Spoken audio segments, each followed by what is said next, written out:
this is what I'm going to be talking about, why they don't tend to hoover. And I guess everybody says to you, well, you should be lucky that they didn't hoover you.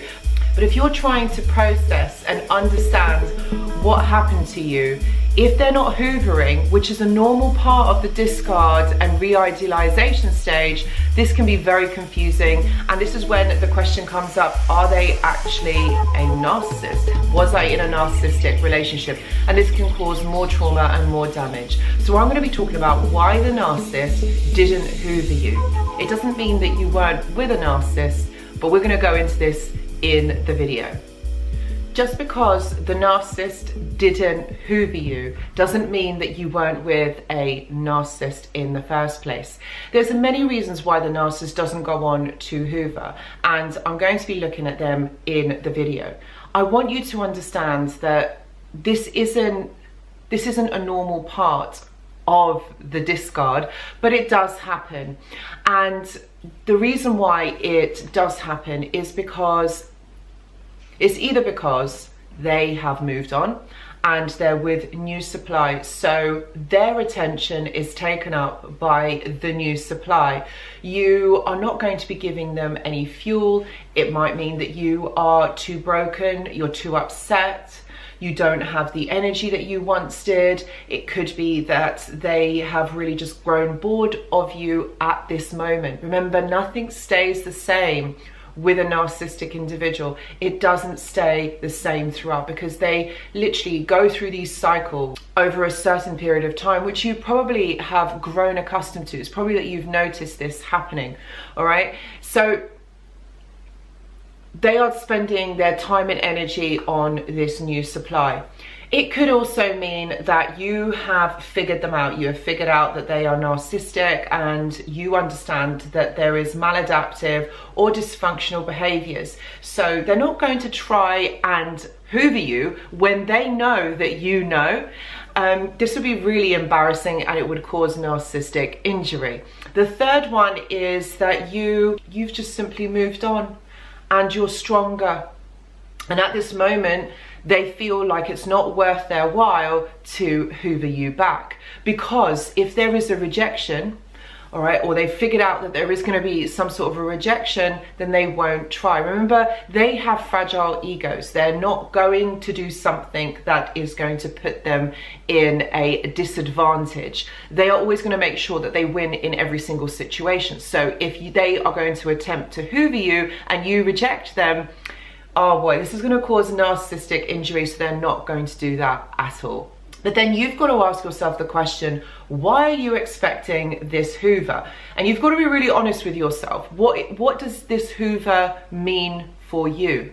So there's a variety of reasons why you might want the hoover to happen. You want that formal relationship to kind of reignite or begin again, or you're still caught up in the emotional sea of believing that things can be put right somehow, that maybe you could have done something different, or you could have said something different that would have caused the outcome of the relationship to be different.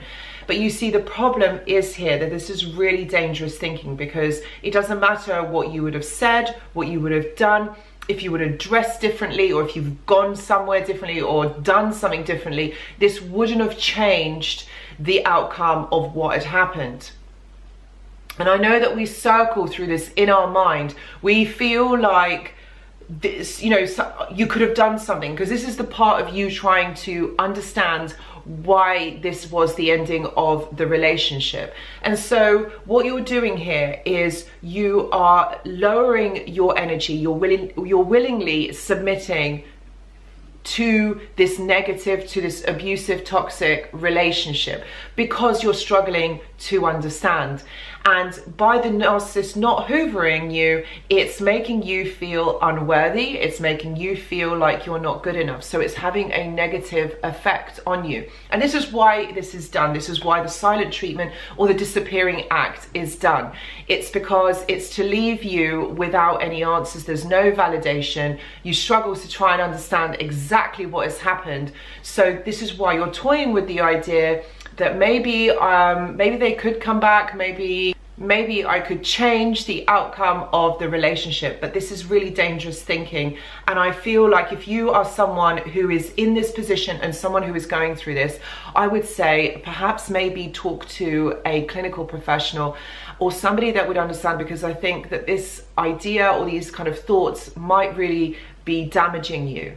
It might be that you resist the Hoover. All right, maybe that you let them know that you are not to be messed around with, like you know what's going on. So your Hoover attempts are not going to change. And so this is a kind of a statement of intent. It shows the narcissist that actually I don't want to be subjected to this abusive behavior anymore. Another reason why you are expecting this Hoover is to tell the narcissist that I know who you are and I know what you are doing. So this could be another reason why there might be some kind of contact or communication.